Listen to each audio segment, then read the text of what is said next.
हाँ तो दोस्तों, आज हमारा ये चैप्टर नंबर फर्स्ट, जिसका नाम है sexual reproduction in flowering plant, और इसका लेक्चर नंबर 9 है। और ये लेक्चर नंबर 9 में हम जो डिस्कस करने जा रहे हैं वो है बायोटिक एजेंट फॉर पॉलिनेशन। इससे पहले जो हमने डिस्कस किया था ना, उसमें क्या पढ़ा पता है आपको? अबायोटिक एजेंट फॉर पॉलिनेशन पढ़ा, और आपने आई होप के वाला लेक्चर देखा होगा, है ना। तो बायोटिक एजेंट मतलब क्या है? Animal agent. अगर एनिमल एजेंट के द्वारा पॉलिनेशन होता है तो उसे हम बायोटिक एजेंट फॉर पॉलिनेशन कहते हैं। सबसे ज़्यादा जो पॉलिनेशन हो रहा है बायोटिक में, वो बीज के द्वारा होता है, जो कि इंसेक्ट की कैटेगरी में आता है। लगभग 80% जो होता है ना, वो पॉलिनेशन आपको देखने को मिलता है इसमें बीज, मधुमक्खियों के द्वारा। ठीक है। इसके बाद बर्ड्स में मिलते हैं प्राइमेट्स, आर्बोरियल। प्राइमेट में कौन है? लेम्योर्स है। बर्ड्स में कौन है? हमिंग बर्ड है। ठीक है। आर्बोरियल में कौन होते हैं? वो रोडेंट आते हैं। रेप्टाइल की बात करें तो लिजार्ड या गोल्डन लिजार्ड आता है। बैट है, फ्लाइज है, बीटल्स है, वेस, पांट्स, मथ, बटरफ्लाइज, ये सब आ रहे हैं जो कि बायोटिक एजेंट में है। कुछ स्पेशल टर्मिनोलॉजी है, जैसे एंटोमोफिली। एंडोमोफिली किनको कहते हैं पता है? जब पोलिनेशन इंसेक्ट के द्वारा होता हो तो उसको एंडोमोफिली कहते हैं। और इंसेक्ट में कौन? हनी बी की बात करें तो 80% पोलिनेशन देखने को मिलता है। आर्निथोफिली, जब पोलिनेशन किसके द्वारा हो? बर्ड्स के द्वारा हो। चिरोप्टो चिरोप्टेरोफिली। चिरोप्टेरोफिली क्या है? जब पोलिनेशन बेड्स के द्वारा होते हैं। ऑफियोलॉजी, जब पोलिनेशन स्नेक के द्वारा होता हो, मतलब सांप के द्वारा भी पोलिनेशन होता है, और उस कंडीशन को क्या बोलते हैं हम? ऑफियोलॉजी बोलते हैं। फिर क्या है? मरमेकोलॉजी। मरमेकोफिली। मरमेकोफिली क्या है? जब पोलिनेशन आंट्स के द्वारा होता है, चींटियों के द्वारा होता है। मेलेकोफिली की बात करें तो पोलिनेशन किसके द्वारा हो? स्नेल के द्वारा हो। तो ये जो टर्मिनोलॉजी है ना, ये बहुत इंपॉर्टेंट होती है, बहुत बार एग्ज़ाम में पूछी जाती है, यहाँ तक कि कॉम्पिटिटिव एग्ज़ाम में पूछी जाती है। और आपको पता है कि ये जो हमारी सीरीज़ है, ये सीरीज़ कॉम्पिटिटिव एग्ज़ाम नीट को देखकर बनाई गई है। आप देखेंगे तो हम ऐसे नोट्स आपको प्रोवाइड कर रहे हैं जो जो कहीं पर भी आपको नहीं मिलेगा। अब एक एक चीज़ों को बारीकी से स्टडी कीजिए। ठीक है। तो देखो, एंटिमोफिली क्या है? इंसेक्ट की स्टडी को। आर्निथोफिली क्या है? बर्ड्स की स्टडी। स्टडी नहीं, पोलिनेशन, है ना। एंडोमोफिली क्या है? जब इंसेक्ट के द्वारा पोलिनेशन हो। आर्निथोफिली क्या है? जब बर्ड्स के द्वारा पोलिनेशन हो। सीरोप्टेरोफिली क्या है? जब बैट्स के द्वारा पोलिनेशन हो। ऑफिलॉजी क्या है? जब पोलिनेशन स्नेक के द्वारा हो। और मरमेकोफिली क्या है? जब आंट्स के द्वारा पोलिनेशन हो। मेलेकोफिली क्या है? जब स्नेल्स के द्वारा पोलिनेशन हो। बहुत बहुत इम्पोर्टेंट है, बिल्कुल आप इन चीज़ों को पढ़ें। अब जो हम यहाँ डिस्कस करने जा रहे हैं ना, वो क्या है? वो पोलिनेशन किसके द्वारा है? इंसेक्ट के द्वारा है। किसके द्वारा है? इंसेक्ट। और जैसा ही पहले बता चुके हैं कि इंसेक्ट में जो हनी बी आती है, उसमें 80% पोलिनेशन हनी बी के द्वारा होता है। Insect pollinated flower are large in size. जो जब भी कोई ऐसा फ्लावर जो इंसेक्ट के द्वारा पोलिनेशन होता हो, उसका साइज बड़ा होता है। ठीक है। लेकिन अगर नोट ध्यान रखो कि इफ़ दे आर स्मॉल, अगर वो छोटे होंगे तो they are clustered in inflorescence. तो उनके इन्फ्लोरेसेंस कैसे होंगे? क्लस्टर होंगे, गुच्छे में होंगे। सो दे बिकम कॉन्स्पिकस, तो वो कॉन्स्पिकस हो जाएंगे। इंसेक्टेड पोलिनेटेड फ्लावर आर कलरफुल। भैया इंसेक्ट जो है ना, वो कैसे अट्रैक्ट होगा? फ्लावर को कुछ ना कुछ तो करना पड़ेगा। तो उसके लिए फ्लावर क्या कर रहा है? कलरफुल है, अलग अलग कलर के आपको दिखाई देते हैं फ्लावर, ताकि वो उस इंसेक्ट को अट्रैक्ट कर सकें। दूसरी बात, फ्रेग्रेंट, खुशबूदार होते हैं। नेक्टर, जूस होता है फ्लावर का, ताकि वहाँ जाए तो उनको नेक्टर मिल सके। ठीक है। ताकि वो इंसेक्ट को इजीली क्या कर सकें? अट्रैक्ट कर सकें। पोलन ग्रेन जो होते हैं ना किसके? फ्लावर के, वो कैसे होते हैं? स्टिकी इन नेचर के होते हैं। स्टिकी समझते हो? चिपचिपे, ताकि कोई इंसेक्ट अगर वहाँ जाकर बैठता है तो वो उसके पोलन ग्रेन उस इंसेक्ट पर चिपक जाते हैं। और जब इंसेक्ट दूसरे फ्लावर में जाएगा तो उसके पोलन ग्रेन दूसरे फ्लावर में चले जाएंगे, जिसके कारण पोलिनेशन हो जाता है। पर नोट क्या ध्यान रखना है, flower pollinated by flies and beetles. जब फ्लावर में फ्लाइज और बीटल के द्वारा पोलिनेशन होता है तो secrete foul odour to attract them, तो वो कुछ ऑर्डर सीक्रेट करते हैं जिसके कारण वो इंसेक्ट को अट्रैक्ट कर सकें। To sustain animal visit, animal का इस तरीके से बनाए रखने के लिए some flower reward are given to the animal visitors, तो वो जो आते हैं ना किसके पास, फ्लावर के पास, तो उनको कुछ रिवार्ड दिया जाता है, किसके द्वारा, प्लांट के द्वारा दिया जाता है। क्यों, जब जाएगा तो कुछ ना कुछ तो रिवार्ड मिलना चाहिए, ठीक है।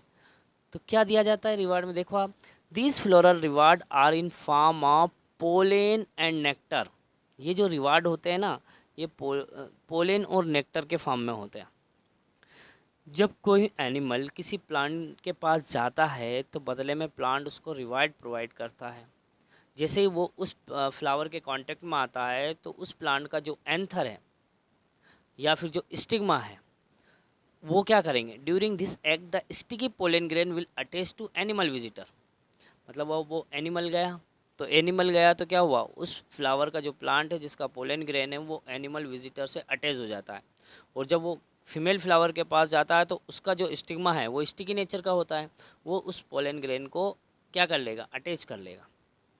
इफ दिस एनिमल विजिटर, ये जो एनिमल विजिटर है कौन सा, जैसे इंसेक्ट है, जैसे ही दूसरे फ्लावर में जाता है, goes to some another flower to suck nectar, वो नेक्टर को शक करेगा। अब उस कंडीशन में, उस दौरान, during this it transfer the pollen grain to the stigma, जिस उस समय पोलन ग्रेन कहाँ ट्रांसफ़र हो रहा है, उस स्टिग्मा के ऊपर ट्रांसफ़र हो जाता है। और क्या हो जाता है भैया, पोलिनेशन परफॉर्म्ड हो जाएगा, पोलिनेशन हो जाता है। इस कारण से क्या बेनिफिट मिलेगा, दो बेनिफिट आपको देखने को मिलते हैं। एक तो एनिमल विजिटर को क्या मिलेगा, रिवॉर्ड मिलेगा, किस फॉर्म में, पोलेन और नेक्टर के फॉर्म में। ये कौन दे रहा है, ये फ्लावर दे रहा है उसको। बदले में प्लांट को क्या हो रहा है, प्लांट को पोलिनेशन मिल रहा है, प्लांट को क्या मिल रहा है, पोलिनेशन मिल रहा है। लेकिन कभी कभी क्या होता है, some time floral reward are in form of egg laying site. कभी कभी क्या होता है, ये जो फ्लोरल रिवार्ड होता है ये एग लेइंग साइट पर के फॉर्म में होता है। कैसे, site provided to animal visitor by plant, plant के द्वारा जो एनिमल विजिटर है तो वहाँ पर एग लेइंग की जाती है। मतलब कुछ मौत ऐसे होते हैं जो फ्लावर पर क्या करते हैं, एग ले करते हैं। जैसे कौन से मौत की बात अगर करते हैं, कौन से फ्लावर की बात करते हैं, एमारफोफेलस फ्लावर। कितना लंबा होता है ये देखो आप, 6 feet tall flower, 6 feet tall flower होता है ये, सबसे टॉलेस्ट फ्लावर है, ठीक है। और यही फ्लावर जो होता है ना, ये क्या प्रोवाइड करता है, एग लेइंग साइट प्रोवाइड करता है। क्या प्रोवाइड करता है ये, एग लेइंग साइट प्रोवाइड करता है। स्पीसीज किसकी किसकी एग लेइंग, जैसे एक एग्जांपल देखो आप, स्पीसीज ऑफ मॉथ और प्लांट कौन सा, युक्का, इनके बीच में एक संबंध होता है। मोथ कौन सा, प्रोनुबा मोथ, कौन सा मोथ है, प्रोनुबा मोथ है। मोथ क्या काम करता है, मोथ जो होता है ना, युक्का की ओवरी के जो लोक्यूल होती है ना, वहाँ पर एग ले करता है। कौन, मोथ, तो युक्का प्लांट पे कर रहा है वो एग ले। बदले में क्या, and during this act moth perform pollination in yucca plant. जब वो एग ले करेगा ना तो उस कंडीशन मोथ क्या प्रोवाइड कर रहा है उसको, पोलन ग्रेन प्रोवाइड कर रहा है युक्का को, तो पोलिनेशन हो जाएगा। ये नोट ध्यान रखें, as the seed start developing, जैसे सीड डेवलप होना स्टार्ट करता है तो larva come out of egg, larva जो है वो एग से बाहर आ जाएगा। किससे बाहर आ जाएगा, एग से बाहर आ जाएगा। जब तक वो लार्वा उसी के अंदर है, किसका लार्वा, मोथ का लार्वा। मोथ ने करा था ना एग ले, तो वो अब फ्लावर जब डेवलप हो रहा है भैया, सीड बनेगा, तो सीड बन रहा है, तो सीड बनने के दौरान क्या होता है पता है आपको, लार्वा जो है वो उस एग से बाहर हो जाएगा, वहाँ से निकल जाएगा। कहाँ से, जहाँ सीड का फॉर्मेशन हो रहा है, ठीक है। आगे देखो, पोलेन या नेक्टर रोबर्स, ये क्या होता है भैया, पोलेन और नेक्टर रोबर्स क्या होता है। तो देखो आप, पोलेन और नेक्टर रोबर्स की अगर हम बात करते हैं तो there are few animal visitor which obtain nectar and pollen. अब कुछ एनिमल विजिटर्स होते हैं जो फ्लावर से तो क्या ले लेते हैं, नेक्टर और पोलेन ले लेते हैं, but without pollination the flower, flower को पोलिनेशन नहीं कर पाते हैं। मतलब फ़ायदा किसका हो रहा है, एनिमल विजिटर का फ़ायदा हो रहा है और फ्लावर का पोलिनेशन नहीं हो रहा है। ऐसे एनिमल विजिटर को हम पोलेन या नेक्टर रोबर्स कहते हैं। रोबर भी सुना होगा आपने, है ना। वैसे ही काम इसका होता है कि उस फ्लावर के जो इम्पोर्टेंट चीज़ें हैं उनको ये ले आते हैं, लेकिन फ्लावर को पोलिनेशन नहीं करते हैं। समझ में आया। तो कुछ कभी कभी ऐसी चीज़ें भी हमको देखने को मिलती है। आगे हम डिस्कस करने जा रहे हैं आउट ब्रीडिंग डिवाइस। ये क्या होती है आउट ब्रीडिंग डिवाइस? देखो, आउट ब्रीडिंग डिवाइस मतलब सेल पोलिनेशन के लिए तो डिस्करेज करते हैं और क्रॉस पोलिनेशन के लिए इनकरेज किया जाता है। मतलब किसके पक्ष में? हम क्रॉस पोलिनेशन के पक्ष में, सेल पोलिनेशन के पक्ष में। किसके द्वारा? आउट ब्रीडिंग डिवाइस के द्वारा। अधिकतर जो फ्लावर्स होते हैं, most of the flower are hermaphrodite, bisexual होते हैं, जिसमें मेल और फीमेल उसी में होते हैं। When favor cell pollination as the anther and stigma are found very close to each other, मतलब सेल पोलिनेशन के लिए एंथर और स्टिग्मा बहुत ही पास होते हैं एक दूसरे के, कि सेल पोलिनेशन हो जाए। पर लेकिन क्या? So chances of cross pollination are less. जब सेल पोलिनेशन रहेगा तो भैया क्रॉस पोलिनेशन के चांसेस बहुत कम हो जाएंगे। उस कंडीशन को क्या कहते हैं? इनब्रीडिंग कह रहे हैं। क्या कह रहे हैं? इनब्रीडिंग कह रहे हैं। समझ में? इनब्रीडिंग कहते हैं अपन, इनब्रीडिंग कह रहे हैं अपन। ठीक है।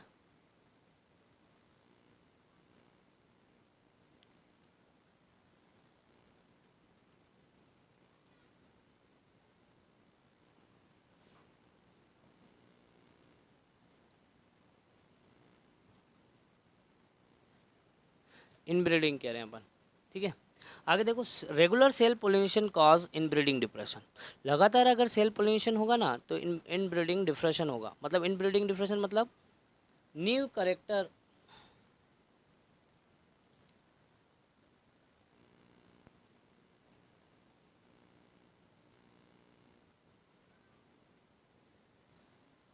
New character are not developed. नए करेक्टर क्या होते हैं? डेवलप्ड नहीं हो पाते।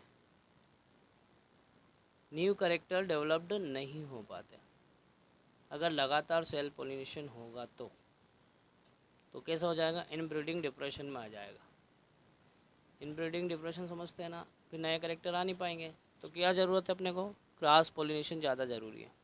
तो उसके लिए क्या करना पड़ेगा भैया? To prevent inbreeding depression. तो ये इनब्रीडिंग डिप्रेशन से प्रिवेंट करने के लिए हमको आउट ब्रीडिंग डिवाइस का फेवर करना पड़ेगा, क्योंकि नया कैरेक्टर अपने को डेवलप करना है।